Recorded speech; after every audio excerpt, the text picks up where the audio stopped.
Breaking news, tozali bongo on dirait qu'il y a Manchester na Arndale esika pilelo tokopesa bino basango na biso ya Congo na bandako na bino boyebi bien que tozali en direct ya Softkins TV et en direct. Thank you. That's yours. Oh, thank you. Oh, cheers. Thank you. Alors tozali bongo en direct ya Nandos awa na Arndale. Et puis tozali en direct ya Softkins TV, télévision et méta sur internet. Et tozali bongo na Sentinel TV et c'est puis Proverbe 30 ayela rabino ba sango ya mboka. Na ba sango ya mboka lelo ezali le 16 janvier, 15e anniversaire ya liwa ya musée. Alors le Rwandais Kabila banda aboma musée na 2001. Banda kendaki kotika ye na muzole atiaka lisusu makolone kote kuna te. Alors atikela dossier wana Jeannette na Sénégalais Abdoulaye Ndombasi ba représentaka ye. Siko akomi na suka amoniki akomi na fin mandat popularité sili Congolais sanzi ye azongeli lisusu ebembe ya musée po epesa ye solo pemba pe matse ba cote yango moni abimisi ba t-shirt abimisi bilamba pe lelo samedi na 10h55 akozala wana na musele pona kosala culte d'action de grâce culte communique ya Poloka. En tout cas tozosenga na Nzambe ya Congo avanger makila nyonso Rwandais oyo asopi na Congo pe avanger ba makila nyonso tout oyo ndeko oyo ya Rwandais abomi musée abomi bana musée abomi ba Congolais. Donc il faut venger yango. Donc Nzambe a s'occuper na génocidaire oyo puisque azongi lisusu musée toyebi ke sokenda bawei bayokaka te mais Nzambe akosala vengeance na moto oyo bokolaki obengaki mwana oyo bandi susu konyokola yo.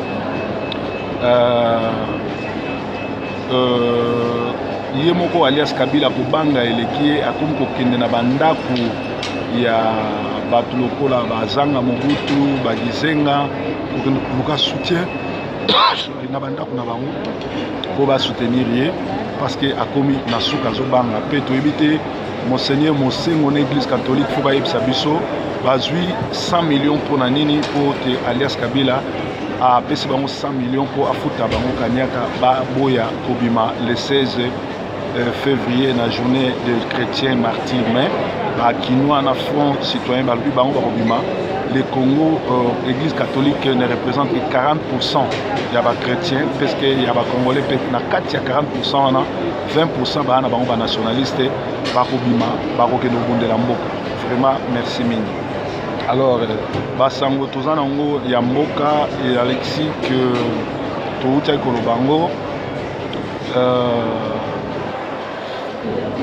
basango mboka tolobaki yango ke lelo le 16 ezali mokolo oyo alias Kanambe qui lisusu ko recourir na cimetière ya musée po na koluka suku kozwa popularité ye mutu asala 14 ans atiaka su makolo kuna te.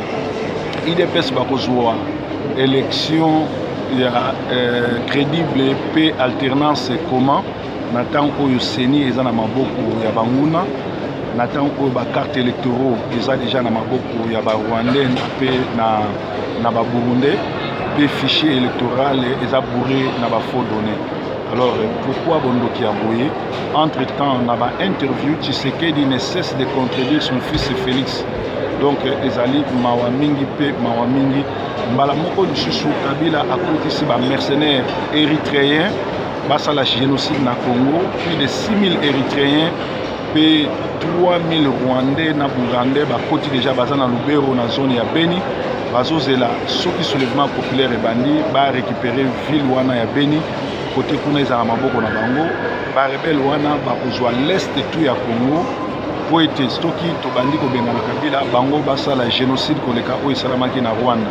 Alors vous avez déjà avisé boyebi déjà makambo oyo ezoleka esengeli na bino boyeba ke ezali plan ya ba Rwandais na mboka Congo foto telemela yango pe lisusu Obama alobi ete abengi Kabila que Kabila en tout cas il est grand temps au Kende avant qu'ils aient la trop tard parce que plan na yo oyo sala ya koboma ya kotala ekozala mawa mingi pona yo puisque tokotika yo osala ndenge wana te.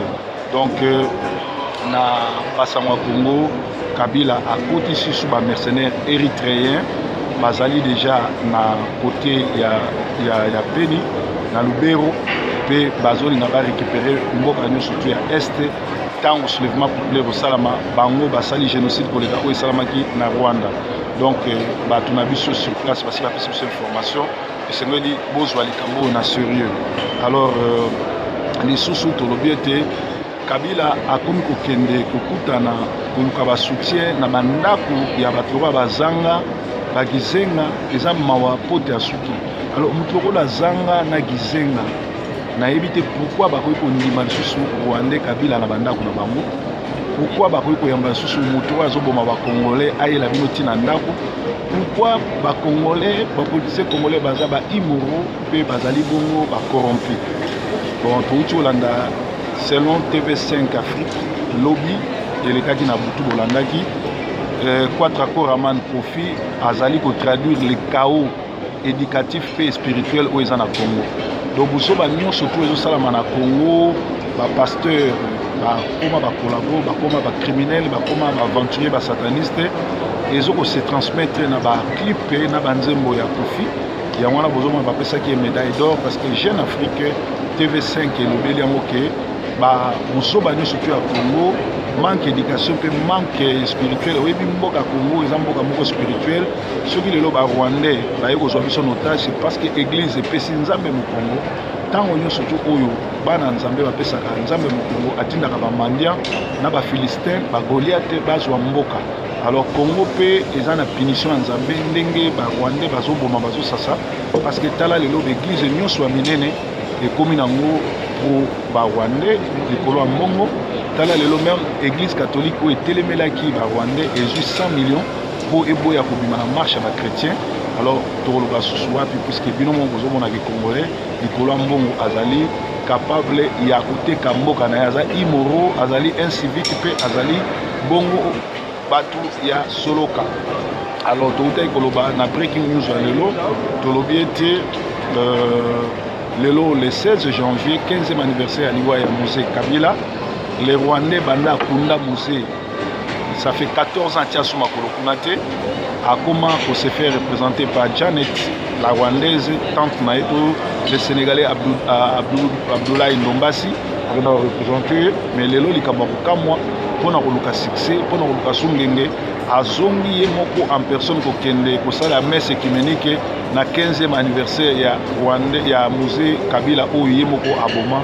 Donc ezali kukamwa tosengi na bakoko biso tokwaya na bakoko te mais tozokwaya na nzambe ya mpungu nzambe akela likolo na nse apinir batraître to bato nyonso to oyo lokola bagénocidaire rwandais basacer oyo bakangisi makila ya bakongolais. Tolobi lisusu ke IDPS azolobaki azolinga kozwa élection crédible mpe alternance akozwila ngo ndenge nini na ntango oyo seni ezali bongo na banguna na ntango oyo baarmée étrangère baza na mboka na ntango oyo Kabila akoti 6000 érythréens mpe 3000 mercenaires oyo baza na Lubero mpe na Beni mpona kosala rébellion. Alors ntango biloko oyo ezokota ntango makambo oyo ezosala ntango fichier électoral ezali bourré de faux données, pourquoi kindoki ya boye et pourquoi IDPS azo persister kokende na dialogue oyo bayebi bien que ezali mutu wana azoluka kobakisa manda na ye ko continuer kozala président mpe kocontinue koba bakongolais.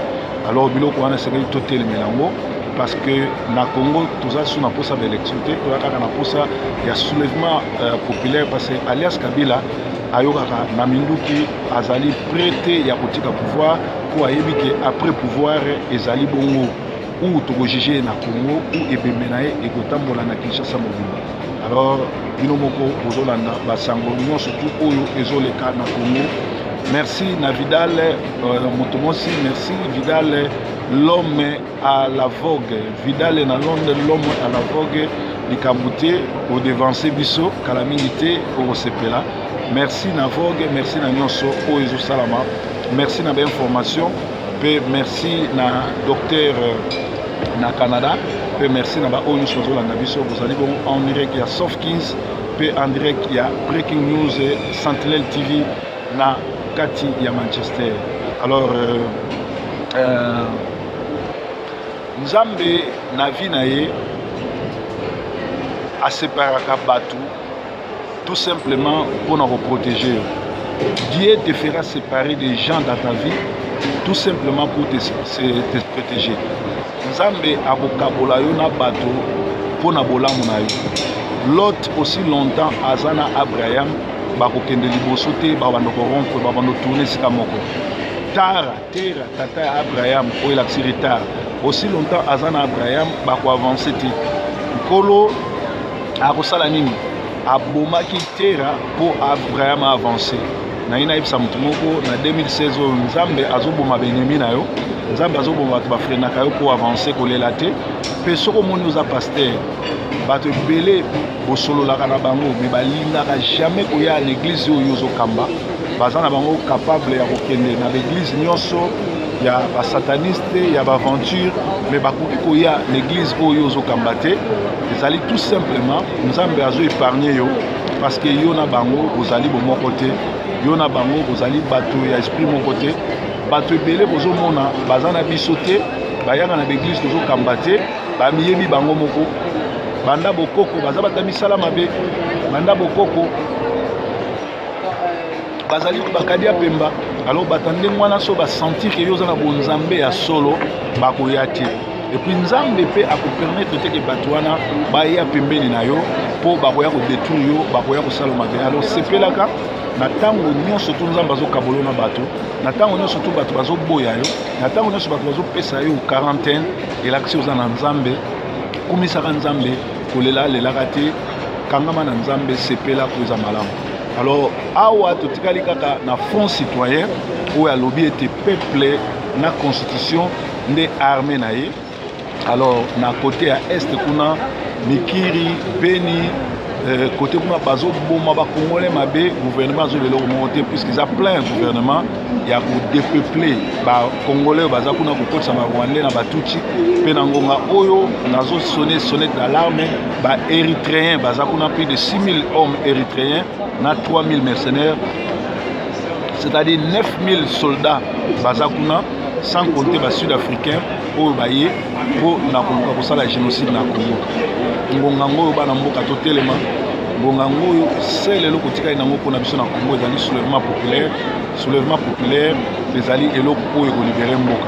Alors biso to kobanga eloko moko te biso toza na Nzambe pe toza na constitution ata ba catholique bazwi mbongo po ba se représenter na le 16 front citoyen na bandeko mosusu oyo batomboki oyo balongwe na kan Kabila bakobima libanda na population na ngonga oyo nde tolobaki toza so na tango ya kopointe bato na misaki te eza tango ya kozala lisanga eza tango ya kobosana ba parti politique parce que bondimelanga IDPS ye moko kolibere Congo te Apariko ye moko kolibere Congo te Palu kutu déjà ici bateka mboka zanga Mobutu na MPR bateka mboka donc ils ont la parti politique moko te ko libérer mboka mais ba congolais na unité nde ba ko libérer mboka moi to senga na ba congolais to sangana to zala bo moko pour ko libérer mboka pe lisusu to lobi ete ataye Kabila akombi lokola shege ko no talaka bato na banda ko no tikela ba enveloppe banda Congo eza Congo na tomona te chef de l'état aki nous visiter bato na bandako tango yazo ke nous visiter wana azoke na ba enveloppe parce que na Congo plus de 15 milliards et limwaka chaque année likolo ya corruption. Alors les statistiques au mindele bapesi azo diriger na corruption azo diriger na Kanyaka azo diriger na Lokuta azo diriger na kokosa na ba stratégie abimisaki masolo ya ba médaille a pour na redistribuer bato siko bazoluka so babimisa masolo ya anniversaire à musée gouvernement mobimbe komaka ba stratégie na ba stratégie.